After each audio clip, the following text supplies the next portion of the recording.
Good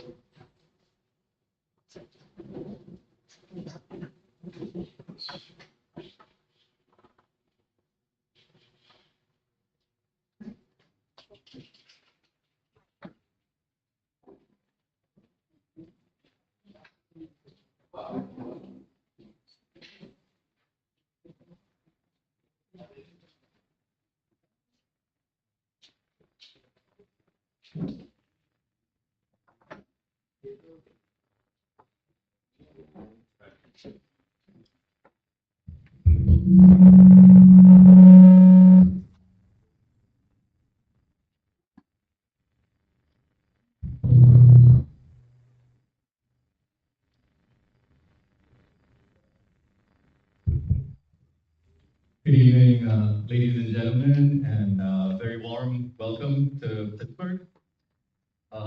It has been 3 long years since Swami Sarvapriyananda was with us here in Pittsburgh. The historically terrible pandemic happened in between, but we are fortunate to have Swami with us here today in person to teach and to answer our questions. Today, Maharaj will be teaching chapter 13 of the Bhagavad Gita. At the end of Maharaj's talk, we will have a question and answer session. If you're asking a question at the end, please allow me to bring the mic to you so that you can be heard on the live YouTube stream. Before we begin, just some housekeeping notes. Please do keep your masks on. If you don't have a mask, we have a staff available upstairs. Please keep your phones turned off. We encourage you to use the church parking lot. If that's overflowing, then please use the ashram parking lot behind the ashram. As far as possible, please avoid parking on the side of the street. Books are available for sale as you entered the hall. There's 2 tables that have some wonderful book titles. There are also T-shirts and refrigerator magnets available. Please do consider making a purchase. Restrooms are present if you go past the books. Unfortunately, we don't have air conditioning in the hall. Please bear with us. We've left the doors open for ventilation, but I'm certain that once Swami starts speaking, we won't even notice it. So with that, let's please welcome Swami Sarvapriyananda.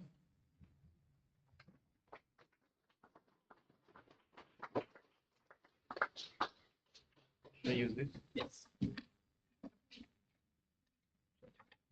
Yeah.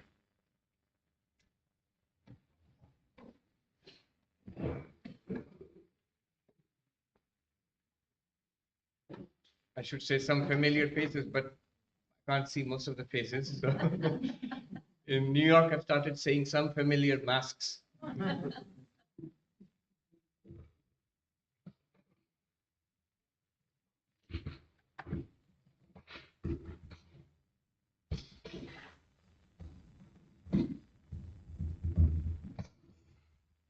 All right, how's this? Is this clear? Can you all hear me?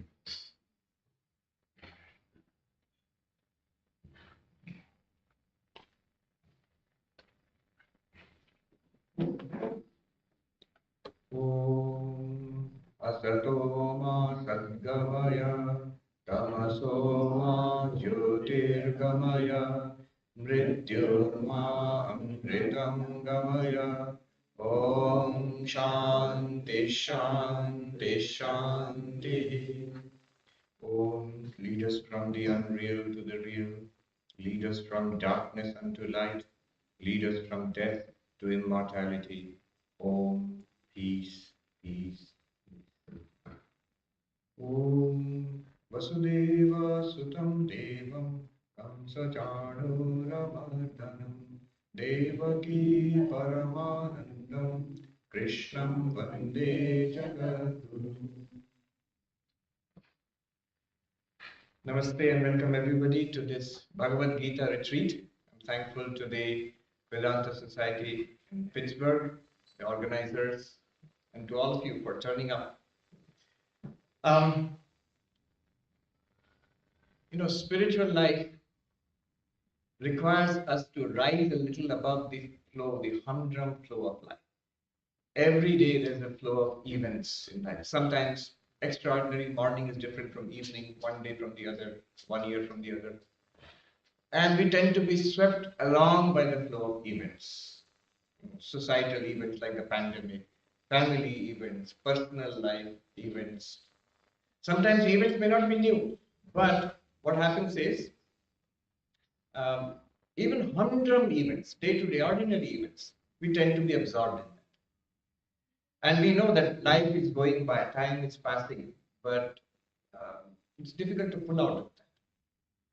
Spiritual life is that which enables us to rise above. The flow of events will remain, but there is something that we must hold on to make our lives sublime, to make our lives better, peaceful, deeper. Sri Ramakrishna puts it this way. He gives the example of a little child playing. He holds on to a pillar and swings round and round. Children love swinging round and round and shouts in delight, but is very careful to not let go of the pillar. Because it knows if I let go of the pillar, I'll be hurt. In the same way, pillar, of course, he means God or spirit. I'm just saying in a general sense, spiritual life. This is that knowledge we must hold on to. The flow of events in our day-to-day life will not stop. You have to go round and round. That can't be helped. But one can hold on to spiritual life. In whichever form. In devotion, bhakti. In knowledge, aham brahmasmi, that realization.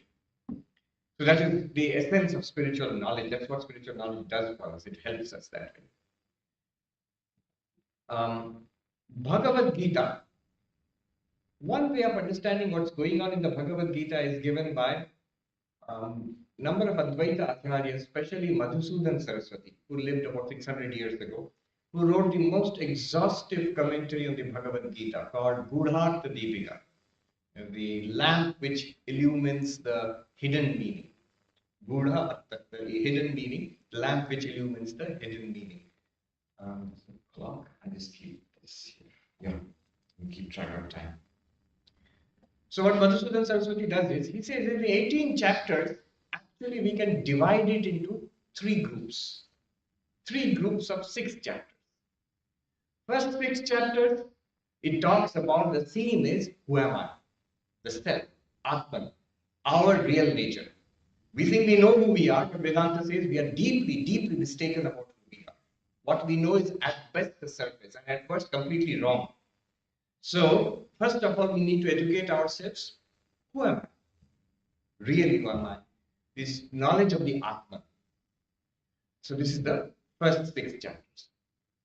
The second 6 chapters, from chapter 7 to 12, is about God, Ishvara, Bhagavan.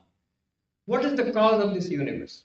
See, all our experiences are subject-object. I am this. Right now also. You see yourself as subject and everything else, everybody else also. This object. What is the reality of the subject? First 6 chapters. But what is the reality of this object? This entire universe. The religion talks about God, ultimate reality. So, what is the reality about this universe? God, that is the subject of next 6 chapters. Chapter 7 to 12 is about God, Ishvara, Bhagavan, Saguna Brahma, many words can be used. Then the last 6 chapters, from 13 onwards, very interesting.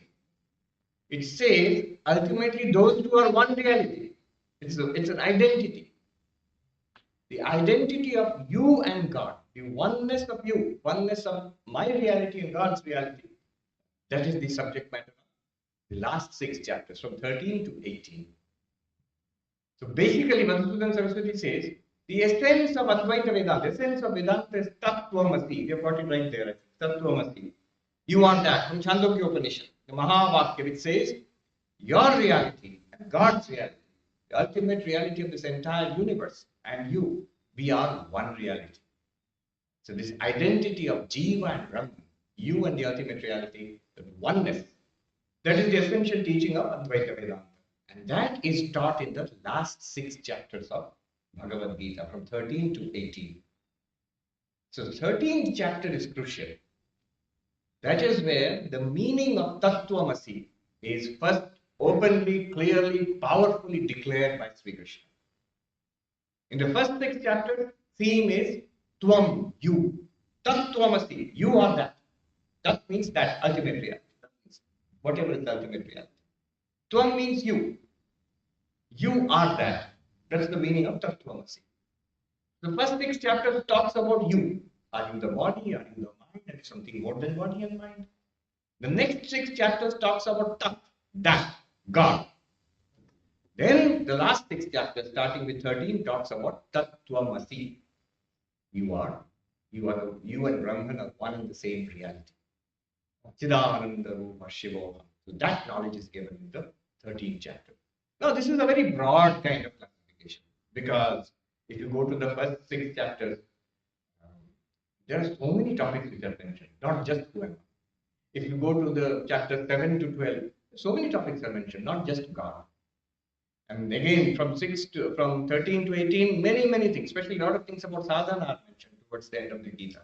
But broadly speaking, I think there is something to Madhusudan Saraswati's idea that Tat Tvam Asi is the theme of Bhagavad Gita, and you find 1 to 6, first 6 chapters, Tvam.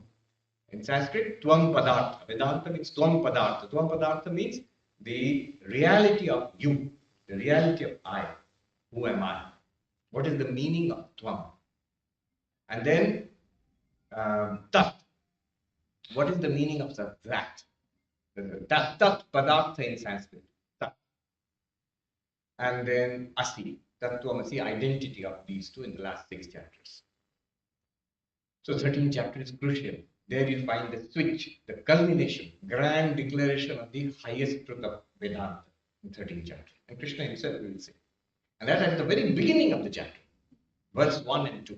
About this, before I start, let me just say that the 13th chapter is interesting for another reason, for a little bit of bookkeeping reason. Bhagavad Gita, we know, has 700 shlokas. But in the 13th chapter, there's a little problem. There is one extra shloka. In some books, it begins with the question by Arjuna. In most books, you will see it straight away starts Sri Bhagavan Uvacha. Sri Krishna starts speaking. But in some books, it begins with a question by Arjuna. If you include that question by Arjuna, then the total number of verses in Bhagavad Gita becomes 701. So that's why in many editions you will find Arjuna's question is not included. First verse of 13th chapter is is Sri Krishna speaking. Adi Shankaracharya, who has written a commentary on Bhagavad Gita, he starts with that Sri Krishna speaking. He does not discuss Arjuna's question. Some books, like the one I have here now, translation by Swami Sarvapriyananda, there the question by Arjuna is given, but it is not numbered. So it is not counted. First, number 1 verse in 13th chapter is Sri Krishna starts speaking. But before that, there is a question by Arjuna. And Arjuna's question is simple, just an enumeration of the topics to be covered in 13th chapter. Prakritim Purusham Chaiva, Kshetram Kshetragyameva cha, Etad Veditum Ichchami, Jnanam Geyam Chakesha. O Krishna, I would like to know what is Prakriti and Purusha, consciousness and matter, nature and consciousness, Kshetra and Kshetragya, the field and the knower of the field. And that's the name of the chapter actually. Jnana and Geya, what is to be known ultimately, what is the goal of now, what is to be ultimately known in spiritual life. And what is knowledge, what is spiritual knowledge. These are the topics I would like to know. And then Krishna, if you see the 13th chapter, these are the things which are discussed. So it looks like somebody looked at what is there in 13th chapter and put them together in a question and put it in Arjuna's mouth so that there's a context why Krishna starts off like that. Also, the question itself is a little weird because there is no reason for Arjuna to ask about Kshetra and Kshetragya because that was not mentioned in the earlier chapter. Just out of the blue. It's probably Krishna introduces this to give a proper, to give foundation for bringing Tat and Tvam together, ultimate reality and the reality of ourselves together. All right. It is one of maybe the favorite portion for me in the Bhagavad Gita, so I'm always happy to speak about it. Shankaracharya considers it the most important part of the Gita. Shankaracharya, we know, he has written a magnificent commentary on the Bhagavad Gita more than 1400 years ago, Bhagavad Gita Bhashya. And here, in this portion which we will discuss, he writes the longest commentary. No other verse has such a long commentary as this particular, the second verse of 13th chapter has. Commentary by Shankaracharya. Many, many pages. 6-7 pages in densely written Sanskrit. If you translate, English translation runs to more than 20 pages. So my plan is, today I will give the essence of the teaching, the heart of the teaching today, verse 1 and 2. Then tomorrow we'll stop there and then turn to Adi Shankaracharya's commentary. So I will actually go into the commentary. You need not look at the commentary directly. I will give you the sense of it. Excerpts, important highlights of the commentary, which helps us to understand this and grasp it better, deeper understanding of Advaita. And we will do that for some time. Then I'll make a transition to 20 practices which Sri Krishna gives to realize this in our lives. 20 practices. To me, it seems this is perfectly Shravana, Manana, Nididhyasa. Shravana means hearing, studying, systematically hearing it, the texts, studying it, that is Shravana. Manana means asking questions and trying to understand what has been heard. I've heard the teachings and now I would like to understand it, grasp it. I have so many doubts and questions. That part will be the, Shankaracharya does it that way. In the commentary, he raises so many questions and answers them. It's very interesting. At least I'll enjoy myself. You'll have to bear with me. And then Nididhyasana. Nididhyasana means meditation. Purpose of Vedantic meditation is interesting. It's different from yogic meditation. Purpose of Vedantic meditation, yogic meditation we know, it is to calm down the mind. Yoga chitta vritti nirodha. When the mind is calm, I am the drashta of the mind and body. I am the witness consciousness. It becomes clear to me. But in Vedanta, that clarity is attained by vichara, inquiry, Vedanta vichara. But to make it a living reality for me, I may understand something. Knowing something and being something are not the same thing. I may understand something, but then we complain. I get it, but I can't do it in my life. My reactions to life, my behavior still continues to be more or less the same old person. So how do we change that? And for that, nididhyasa. Technically, there are two terms. Asambhavana, viparita bhavana. Two obstacles to knowledge. Even after we study this, there are two obstacles. Two major obstacles. One major obstacle is, I don't get it. It seems impossible.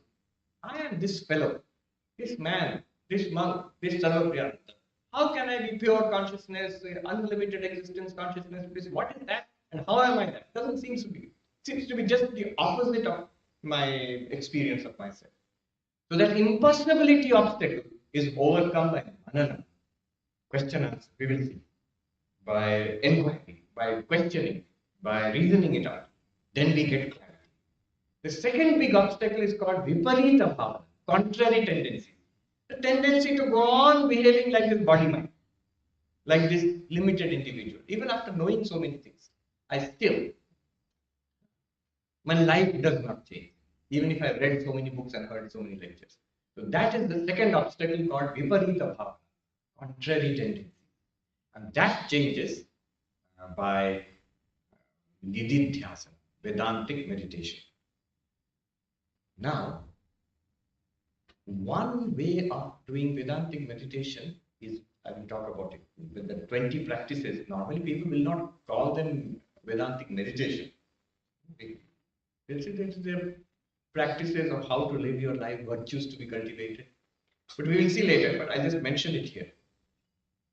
Meditation in Advaita Vedanta need not be that I will sit in cross-legged in Padmasana and then close my eyes. That's one way, with eyes closed.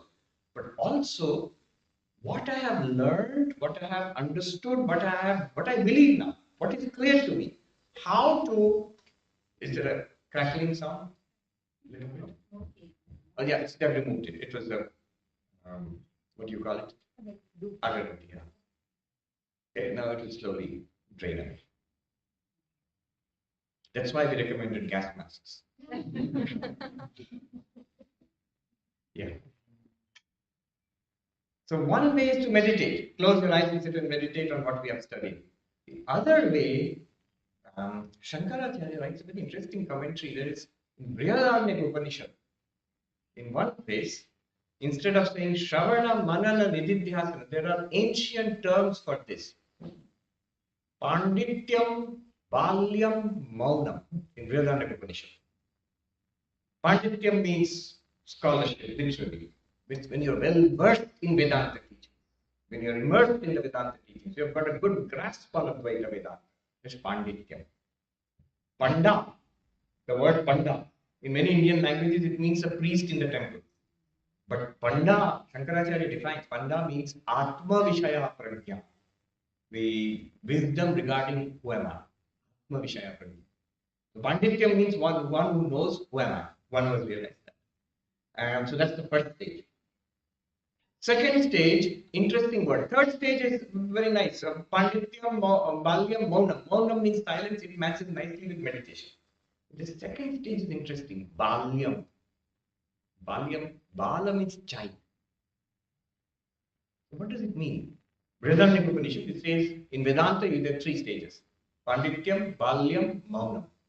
Literally, if you translate, scholarship, childlike nature, childlike silence. But childlike, Shankaracharya interprets there, Balyam, it means Balasya Bhava, not to Balasya Bhava. Balasya Bhava means, it can be derived in different ways in Sanskrit. Balasya Bhava means strength. Strength. Now he explains what you have learned in Vedanta.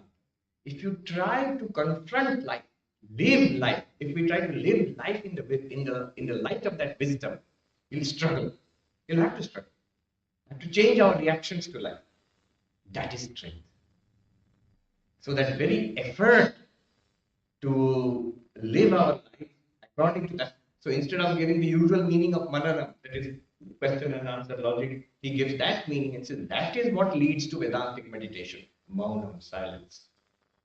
The inward reality that I am Brahman becomes a living reality. So that's how I interpret the last 20 practices given by Sri Krishna. We will see those. Those are actually not just list of virtues to be cultivated. Be humble, be self-controlled. Not like that. Rather, these in the light of the knowledge, Aham Brahmasmi. How can I live my life moment to moment? How can I react to life moment to moment in the light of that knowledge? That will make that knowledge a living knowledge for us. So, this is the plan for the next few classes. Today, tomorrow, day after tomorrow, and on Sunday. Today, we will not have a Q&A. I'll just dive directly into the subject. But tomorrow onwards, every session will have a Q&A component because it's important to listen and then ask questions afterwards. Sri Krishna says, Sri Bhagavan Vacha. I would like you, those who want to, you can repeat the verse after me. Shri Bhagavan Vacha Idam Shariram Kaunteya Shariram Kaunteya Kshetram Ityabhidhiyate Ityabhidhiyate Etadyo Vettitam Prahu Etadyo Vettitam Prahu Kshetrajya iti tadvidah Kshetrajya iti tadvidah.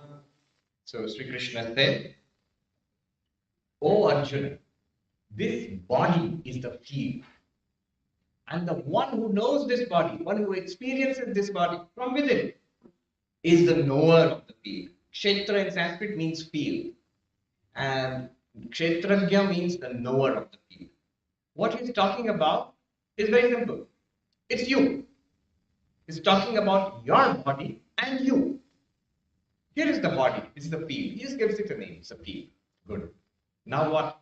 The one who is experiencing the body from within. One who knows the body means not the one who's seeing the body from outside, not the doctor who's examining the body. The one who experiences the body from within. That one is called the knower of the field. Kshetrajya. Who's that? That's you. That's I. In each body there is a Kshetragya, knower of the field. And he says this is what experts, Tadvida, the ones who know the science of subject and object, of consciousness and matter, the ones who know are masters of Sankhya and Vedanta, they say this. Already an interesting distinction has been made. He has said two things about this person who is in front of me. Already Krishna is saying two things to Arjuna. Here is this body, and there you are in that body who knows that body from within. He has separated Arjuna from Arjuna's body. If Arjuna and Arjuna's body were same thing, he would have said, you are here. But he says this body is the field and you are the knower of the field, which means you are not the body. And that applies to all of us. This body is the field and I am the knower of the field. The body is an object, I am the experiencer of this body. It might seem to be not a very big deal. This is the beauty of Advaita Vedanta. It starts off seeming very innocuous, step by step. We feel that, yeah, that's very simple, get on with it. But then suddenly it leads us to something quite dramatic, quite radical. See, this is how it goes. First of all, before I go into more depth, even a very commonsensical view of ourselves. We all experience ourselves as bodies, and within these bodies, we experience ourselves as persons, thoughts, emotions, ideas, memories, desires, a personality. Each of us, we feel that. And yet, think about it. Even from the most cutting edge science today, medical science, neuroscience, physics, there is no space whatsoever for even a single thing called a thought. Let me explain that. Okay, all of us are thinking right now. All of us are, perceptions, thoughts, memories. If you see very strictly from the perspective of the physics, biology, medicine, neuroscience, what is the thought?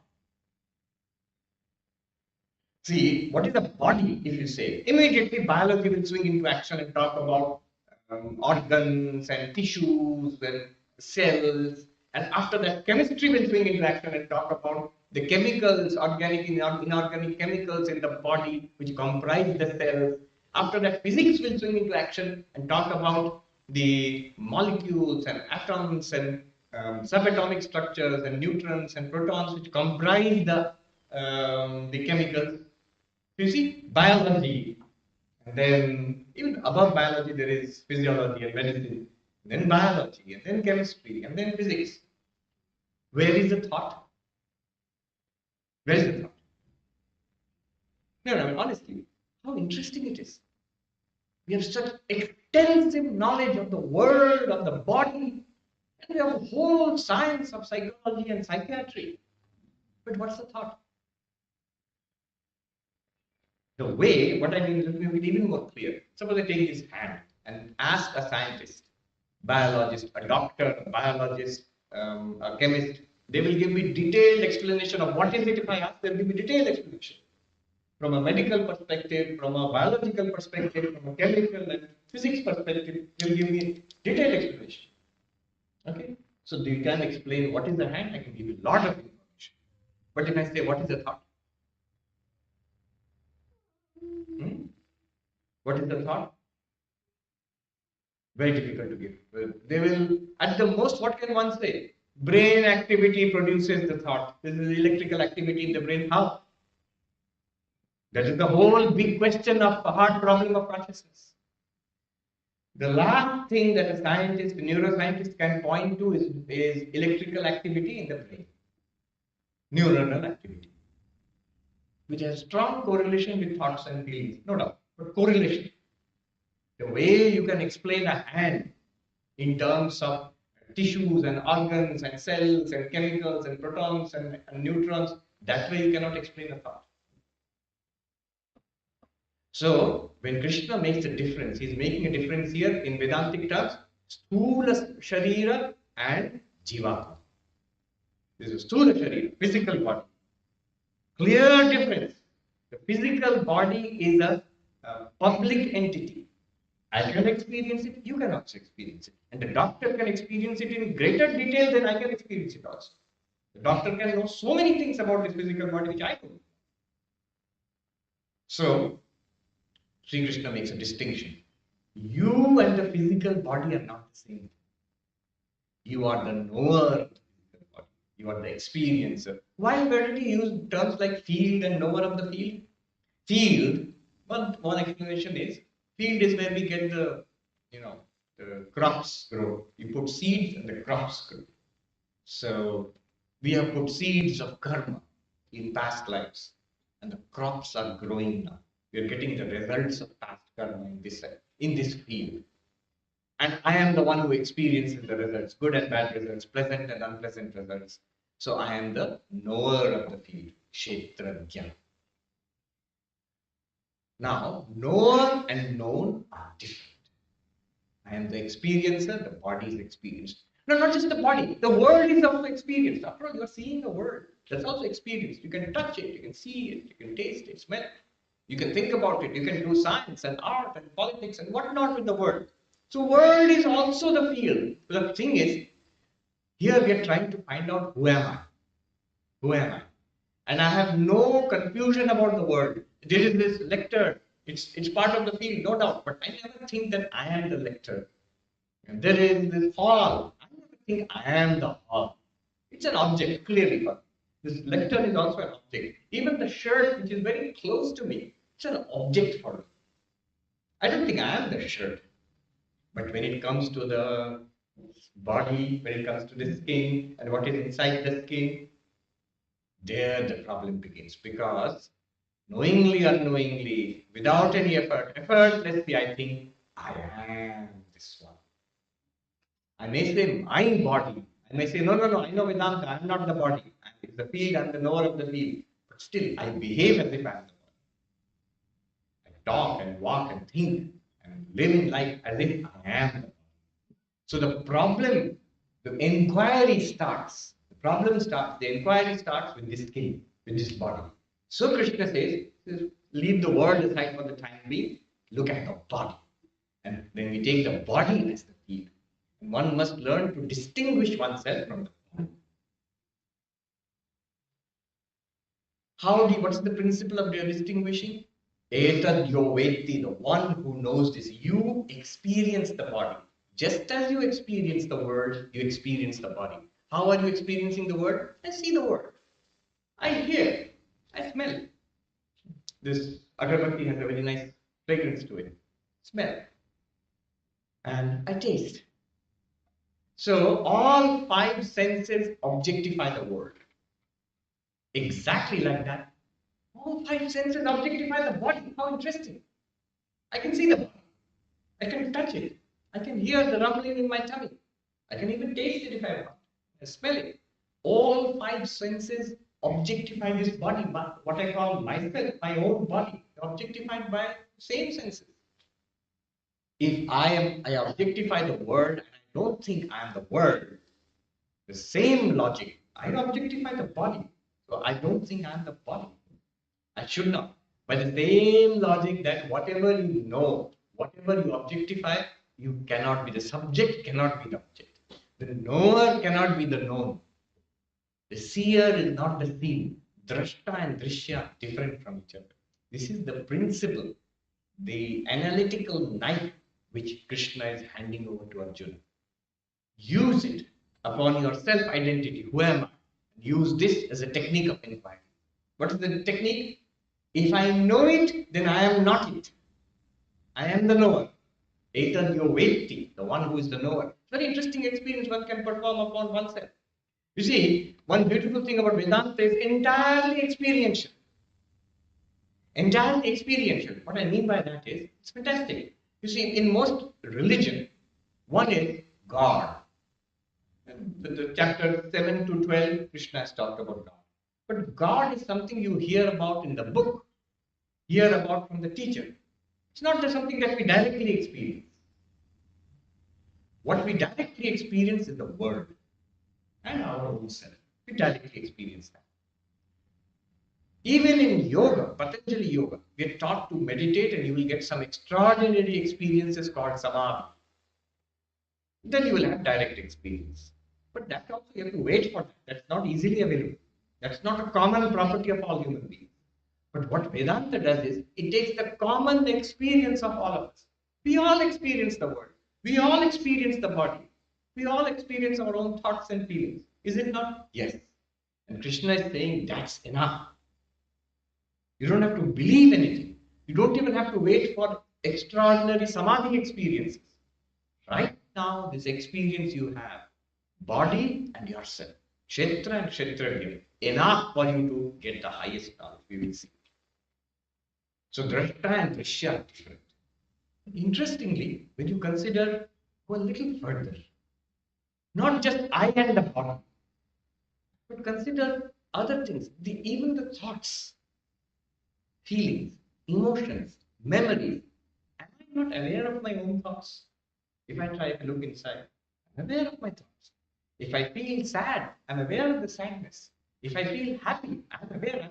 I know that there is happiness. If I remember something, or I'm trying to remember something, tip of the tongue, I can't remember.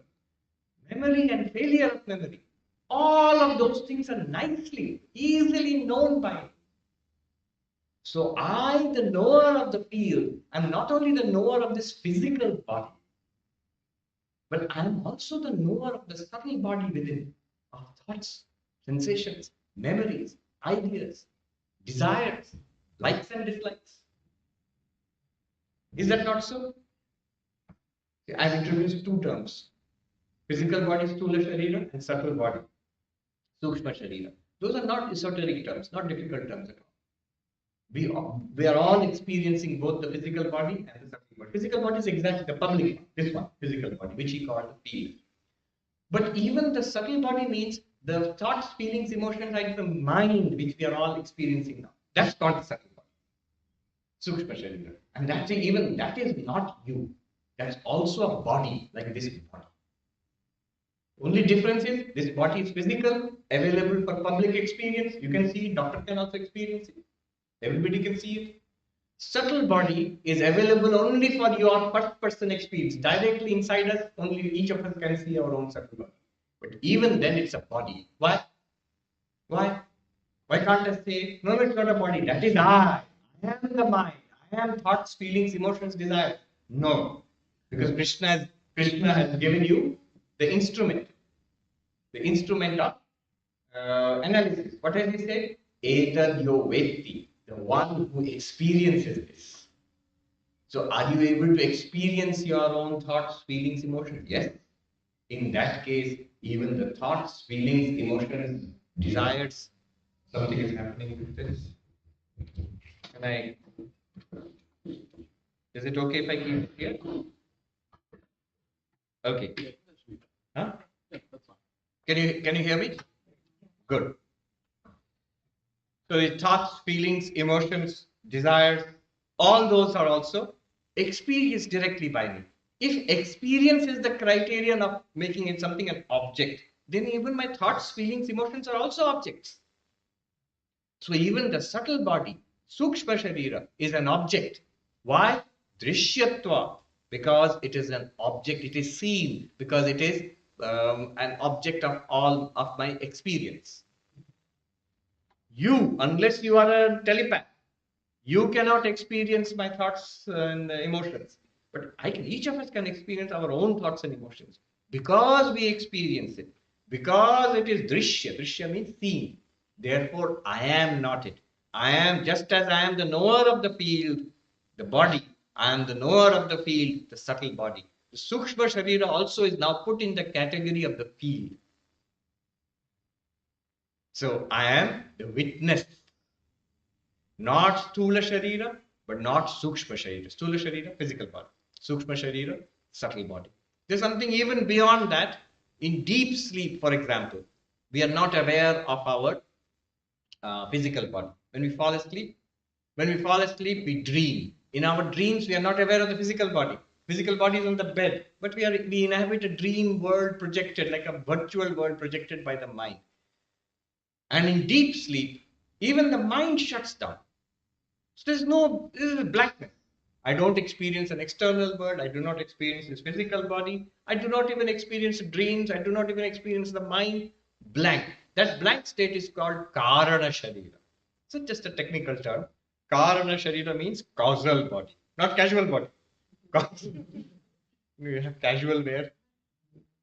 So causal body. Why causal? Because it's like a seed.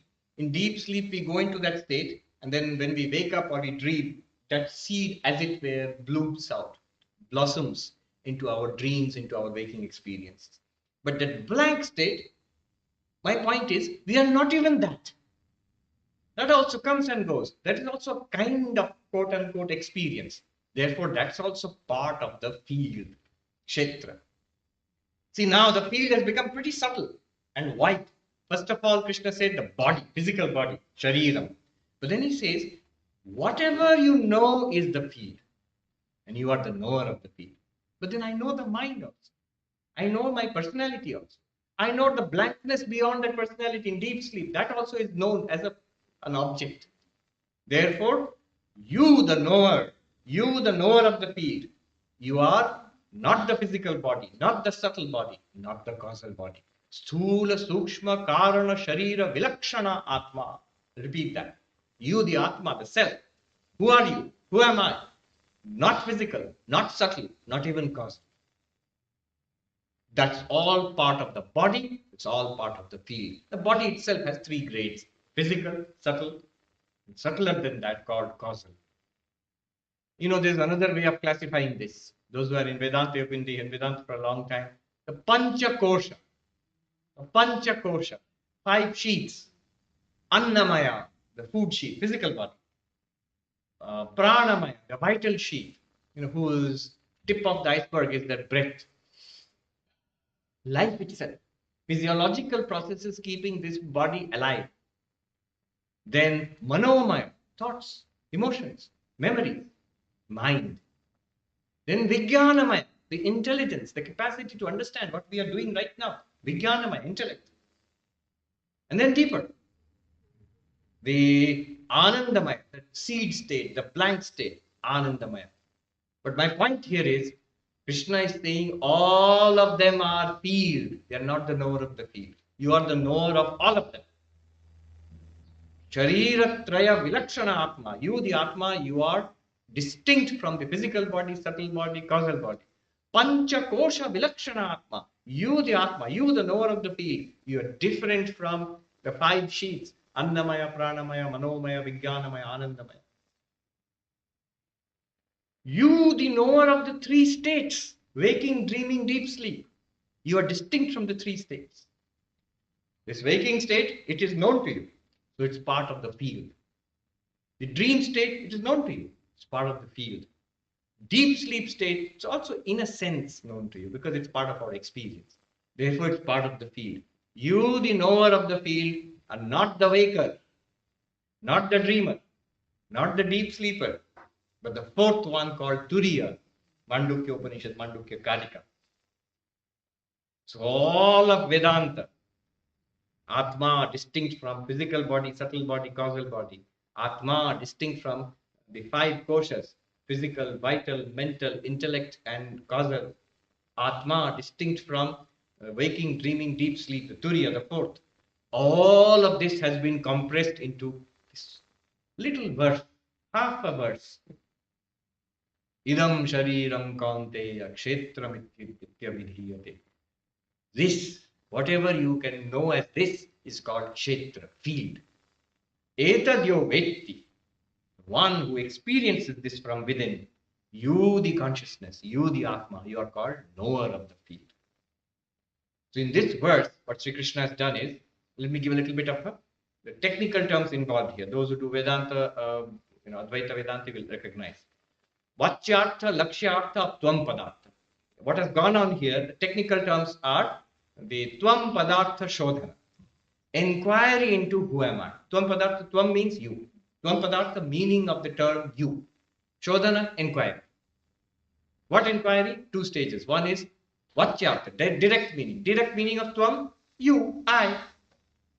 The real meaning of Tvam, you go through the entire inquiry, not the body, not the subtle body, not the causal body, not the Panchakoshas, not the waking waker, dreamer, deep sleeper, but the witness of all three. This inquiry leads to the real answer to who am I? Who am I? I am Atma. I am Turiya. I am consciousness itself. Non-objective, pure subject. Whatever is object to you is not you, is part of the field. Body is there. Nobody is denying it. Word is there. Body is there. Mind is there. Thoughts and feelings are there. All of it is there. It's all experience. Because it's experience, the point is it's not you. It's an object of experience. This is the meaning of the verse. This is called Tvam Padartha Shodhana in Vedanta. Inquiry into the meaning of the term Tvam, you. Where does this term come? In the sentence Tat Tvamasi, there. You are that. Tvam. What does you mean here? You means pure consciousness, witness consciousness. Now a couple of questions will come, or should come. What's the question? Okay, I get it. What you're trying to tell me is I'm not this body, I'm not this mind, I'm the witness consciousness. Great. But then there's so many bodies here, and I presume in each body there is a separate mind. So in each body there must be a separate witness consciousness, or in Krishna's terms, so many kshetras here, fields. So in each field there must be a knower of the field. Kshetragya. How many consciousnesses are there? Obvious answer seems to be as many fields, so many knowers of the field. As many body mind, so many atmas. But Krishna will give an answer to the question which is very radical in the next one. The second question comes here is, all right, you're talking about religion here. You have not even once mentioned God. Where is God in all of this? Field and knower of the field. Where is God? Here we are in the house of God. It's a religious gathering. You have not even mentioned God. So where is God in the knower field and knower of the field? Is God out there? Then God will be the field. Object known. Or is God in here? Then God will be I myself, knower of the field. That's even crazier. I'm not God. Krishna answers that too. Both of these questions, how many consciousnesses, how many selves, how many knowers of the field, and second, what about God? Both are answered in the next verse, which is a stunning verse. One of the most dramatic verses in whole Bhagavad Gita, in fact, whole Vedantic literature also. Krishna has a flair for the dramatic. Next verse he says, we can chant it. Kshetragyam chapi mam vidhi, Kshetragyam chapi mam vidhi, Sarvakshetreshu Bharata, Sarvakshetreshu Bharata, Kshetra Kshetragyayor Jnanam, Kshetra Kshetragyayor Jnanam, Yattad Jnanam Matam Mama, Yattad Jnanam Matam Mama. So Kshetragya chapi mam vidhi. Know me, O Arjuna, O Bharata. In all these fields, imagine Kurukshetra battlefield, hundreds of thousands of soldiers and generals and horses and elephants and so on. Or they're all, even animals, they're all fields because there is consciousness within them. And in all these fields, there's so many knowers of the field, so many Kshetragya. No, there's only one knower. Consciousness is one. Consciousness is one. I think it was Schrödinger who said, consciousness is that singular for which there is no plural. There is no consciousnesses. Very interesting term. Kshetragyam chapi mam vidhi. One consciousness in all the fields. And what is that consciousness? I. Krishna says I. When Krishna says I in the Bhagavad Gita, is always referring not to the son of Vasudeva, not to the son of Yashoda. He is referring to Bhagavan, Brahman, Saguna Brahman, Nirguna Brahman. So I alone am the consciousness in all these beings. The one consciousness in all beings. This is the idea of God in Vedanta. You feel conscious. Every one of us, we are that witness consciousness in this body mind. And it is one witness consciousness. And that is God in Advaita Vedanta. And he says this knowledge of what? This knowledge of Kshetra, fields, Kshetrajna, you and I, doers of the field, and Ishvara, Bhagavan. This knowledge is, he says, this is the knowledge which will set us free, the knowledge which will take us beyond samsara, the knowledge of Vedanta. That pillar we must hold on to in our day-to-day lives as we swing round and round. Now, a question will arise here. How is it you're saying that there is one knower of the field in all the fields? See, till now we did a lot of investigation into our experience. I am experiencing this body, therefore this body is the object, is the field. I am the knower of the field. I experience this mind, therefore I am not the mind is the known, I am the knower, drashta, drishya. All of this we did. And suddenly you are making like an arbitrary claim, a claim from authority. There is one consciousness. How? So here Advaita Vedanta takes a big step, a radical step away from Sankhya philosophy, Yoga philosophy, Nyaya philosophy, Vaisheshika philosophy.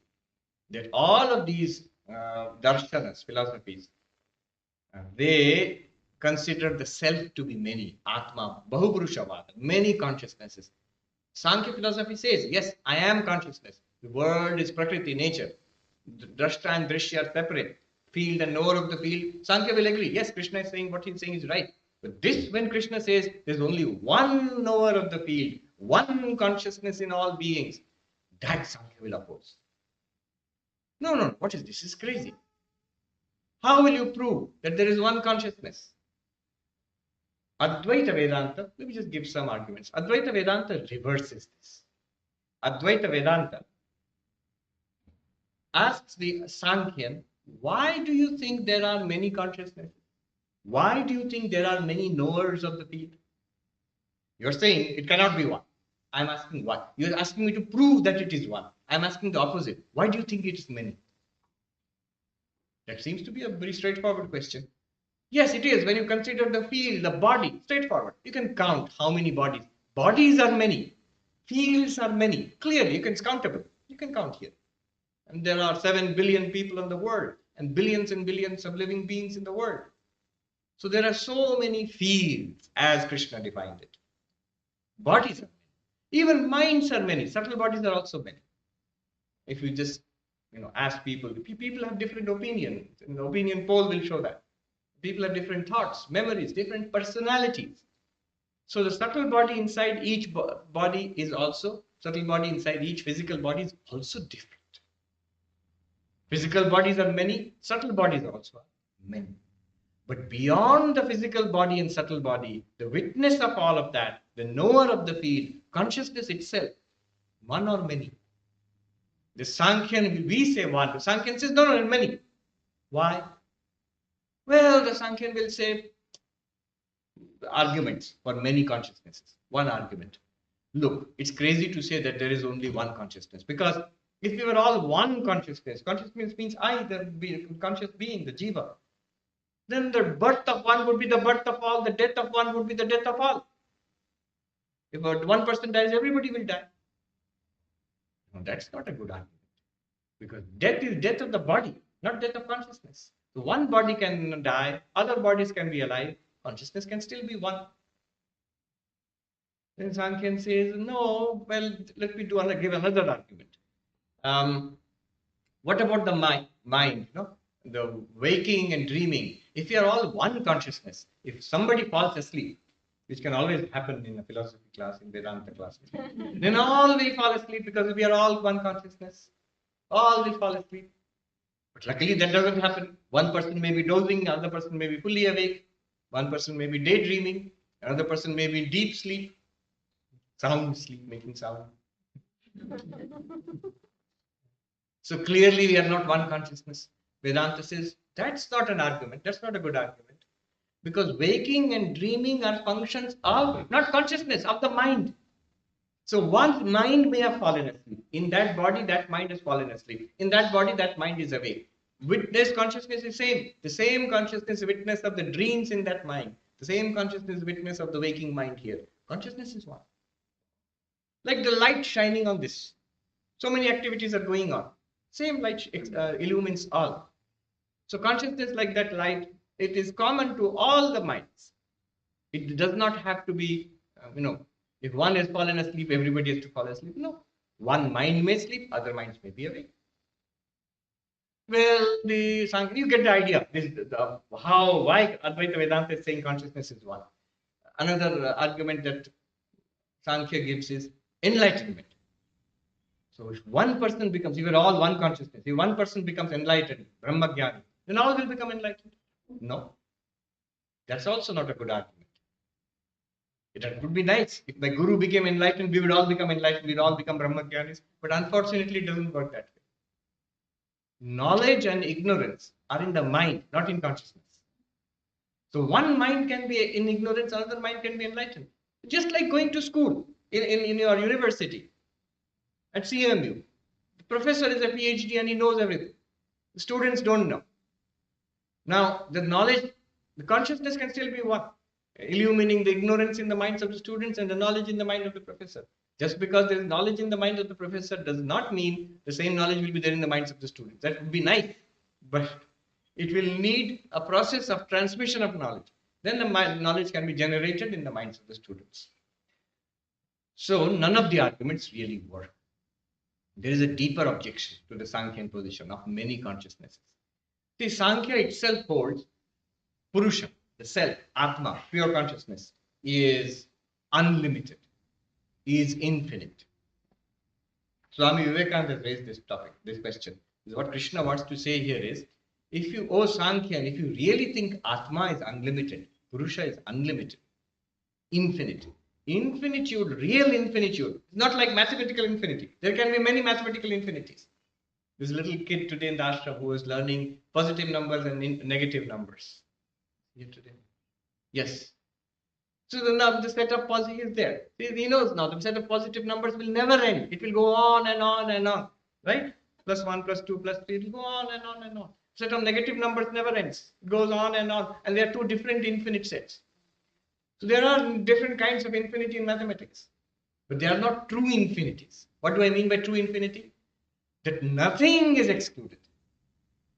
If something is excluded, then it's not really infinity, because one infinity will limit the other infinity. By what that I mean, there is something which is not included. True infinite would include, there would be nothing left out, would be included in that. That's the meaning of Advaita. No two, no second thing, nothing outside. Everything is included. Nothing is excluded. There's no second reality apart from this. So the Advaitin asks the Sankhyan, this is what you believe? Atma is infinite? Yes. But then how can there be many Atmas? That means your Atma is one and his Atma is another and there's another Atma there. That means there is something that your Atma is not. There's something outside other than your Atma. Then it's not truly infinite in that. There cannot be many infinites. Each infinite will limit the other and make it finite. There's an end to that infinity. There's a beginning of the other so-called infinity. So the Atma, many Atmas cannot be there at the same time and be infinite also at the same time.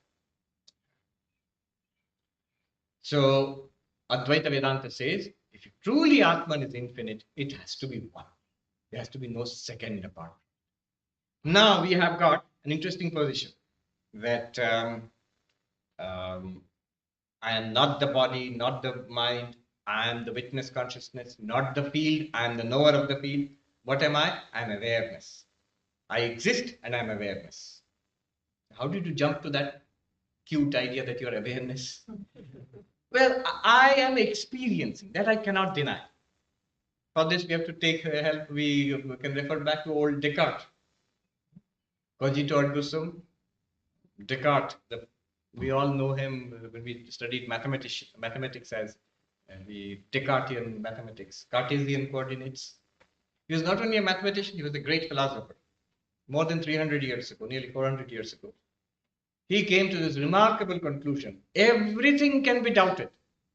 Everything can be doubted, except you yourself.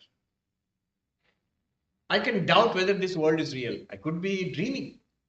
I could be in the Matrix movie. This might be Matrix. Even the body can be doubted, isn't it? This body also can be doubted. Because in my dreams also I see I'm walking around in the body. When I wake up, I realize that was a dream. I was actually lying down in the bed. So even the body can be doubted. But one thing cannot be doubted. My own existence. Why? I think, therefore I am. Descartes said, cogito ergo sum. Advaita Vedanta would say that not just I think, therefore I am, but also more deeper. I am conscious, therefore I think. Even when I do not think, suppose in meditation, calmly I'm sitting, no thought at all, calmness, no movement of the mind. Then am I not existing? I am the witness of the thinking mind. I am the witness of the not thinking mind also. So it's not that I think, therefore I am, therefore I think. I am conscious, therefore I think. And probably that's what Descartes meant.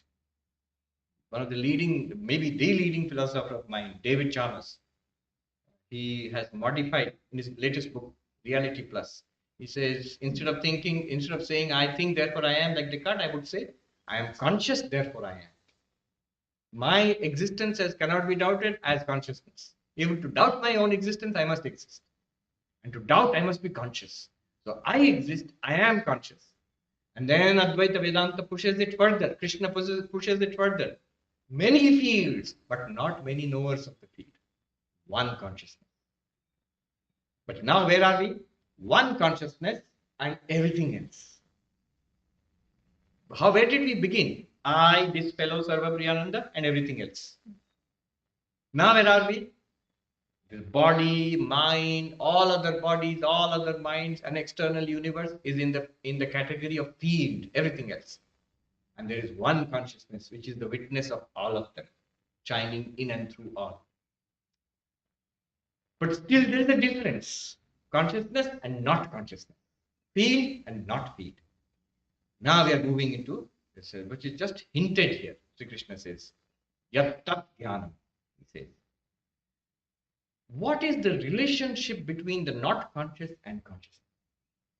The relationship between the not conscious and consciousness. He says, Swami, already Krishna has said, they are separate. Kshetra, Kshetra, field and knower of the field. Field is not conscious. Consciousness is the knower of the field. True.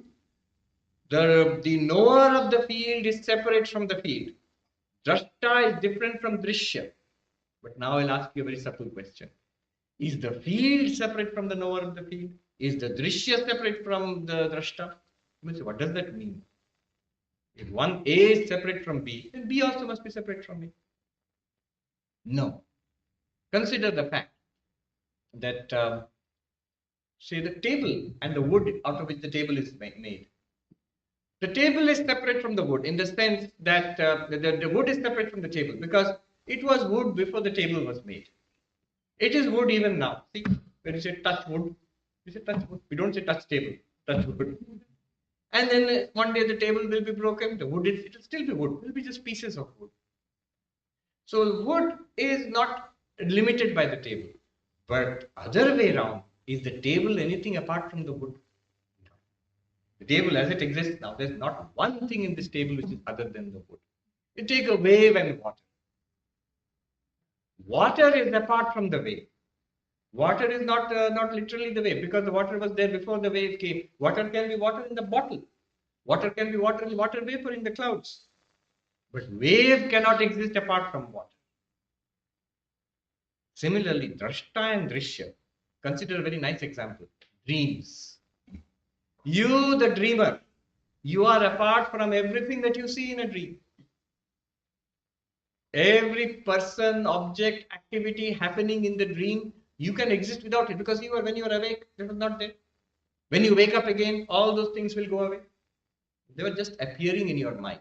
But everything that happens in the dream, everybody in your dream, every object and place, sky and earth in your dream does not exist. None of it exists apart from you, the dreamer. True or not?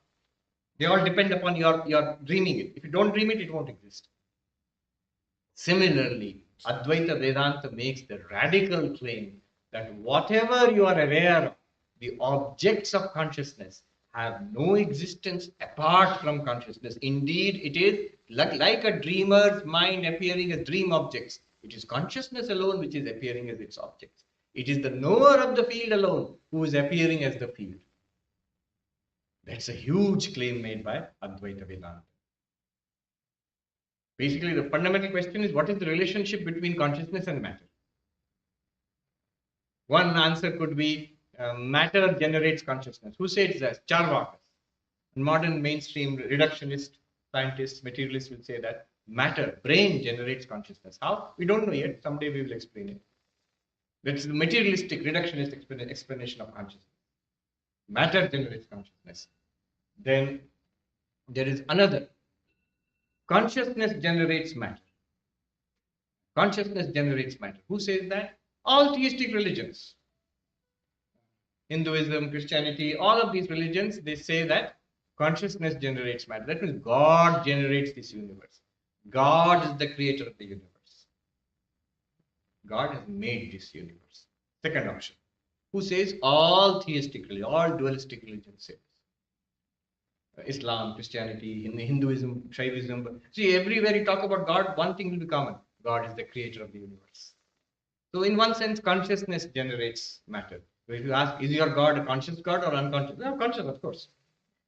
Then the third will be neither creates the other. Both are existing parallelly. Consciousness and matter exist together. Sankhya. Nowadays, old theory has been revived. Panpsychism. Consciousness and the physical universe, they exist together. And they interact with each other. Advaita Vedanta, what it says is, not that matter generates consciousness. Not that consciousness generates matter. Not that they're both equal and parallel to each other, existing together. Rather, matter is an appearance in consciousness.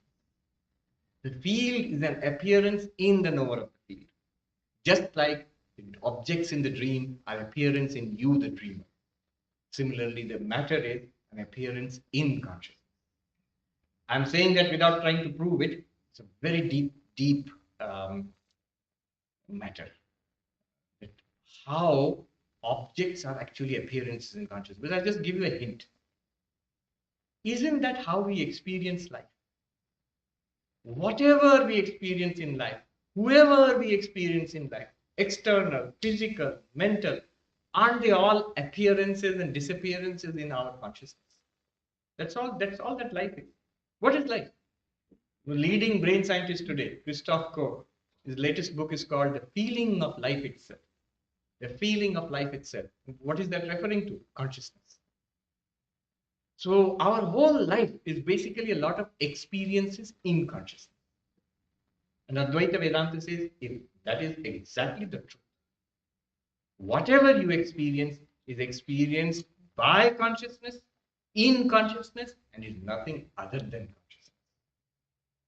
That is the deeper meaning when Krishna says, Yattad Jnanam Matam Mama. This is my opinion. This is the highest knowledge. This is the knowledge of Tat Jnanam, means another interpretation is the knowledge of that. This is the meaning of field and knower of the field. This is the meaning of Tat Tvam Asi, that thou art. I will end here. I'm sure there are a lot of questions and we will go into that from tomorrow onwards. Tomorrow onwards, I will dive into what Shankaracharya says. He will raise huge objections. That's the way to understand this deeply. There will be people who will come and say, this is crazy. You call this philosophy. This is madness. This is not religion. This is not philosophy. And you will see objection after objection. And when the answers to those objections come, we will understand it more deeper and deeper, what has been claimed here. Om Shanti Shanti Shanti Hari Om Tat Sat Shri Ram Krishna Arpanamastu. Thank you so much. Today we won't do Q&A. Tomorrow onwards we'll do Q&A. Thank you. Thank you, Maharaj, for that wonderful discourse. And thank you everyone for your presence here. While you contemplate the field and the knower of the field, if you would like to be the knower of some food, we have food boxes over there. And we will reconvene tomorrow at the same time. So, thank you.